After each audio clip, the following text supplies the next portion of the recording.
युवक आहेत जे वारीमध्ये सहभागी झाले आहेत. नमस्कार, कुठल्या मंडळातून तुम्ही आलात आणि काय किती वर्षापासून तुम्ही वारी अनुभवताय?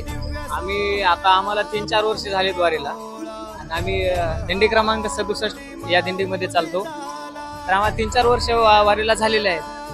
तर आम्ही म्हणजे छोटा होतो तेव्हापासून समजा आमच्या घराण्यात समजा एक वारकरी संप्रदायाचं परंपरा चालू आहे आणि तीच आवड आमच्या मनात होती. त्या आवडीमुळेच आम्ही या वारीत सहभागी झालो आणि पहिल्या वर्षी आलो तेव्हापासूनच या वारीचा एवढा आनंद पाहून म्हणजे 60-70 वर्षाच्या आजोबा जे तुम्ही बघितले असाल ते सहजपणे चालू शकतात. हे वारीचं खूप मोठं वैभव आहे. म्हणजे एक पॉझिटिव्ह एनर्जी म्हणतात, तीच एक माऊलीची ताकद याच्यातून तुम्हाला दिसून येईल. जे की आजोबा म्हणजे घरी चालू शकत नाहीत, काम करत नाहीत, ते इथं 20-20, 40-40 किलोमीटर सहज चालतात.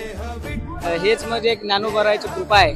आणि हे जे अशी पॉझिटिव्ह एनर्जी असे भरपूर काही असे अनुभव तुम्हाला बघायला मिळतात या वारीमध्ये. तुम्ही आता किती दिवस वारीमध्ये सहभागी होणार आहेत आणि एकूण किती युवक आहात तुम्ही? आता आम्ही भरपूर आमच्या दिंडीमध्ये भरपूर आहेत, पण आता सध्या आम्ही हे ग्रुप बाहेर बसलेलो होतो आणि आता जवळपास अजून 10-15 दिवस चालणार आहे.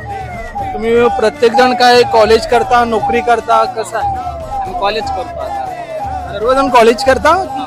सर्वजण कॉलेज करतो आम्ही, पण आता खास करून वारीसाठी आता राहतच नाही. वारी आली म्हणजे एक उत्साह मनामध्ये चालू राहतो महिन्यापासून आणि वारी असली की आम्ही वारीसाठी आम्ही खास करून दिवस काढून आलेलो आहे. ही कितवी वारी आहे तुमची?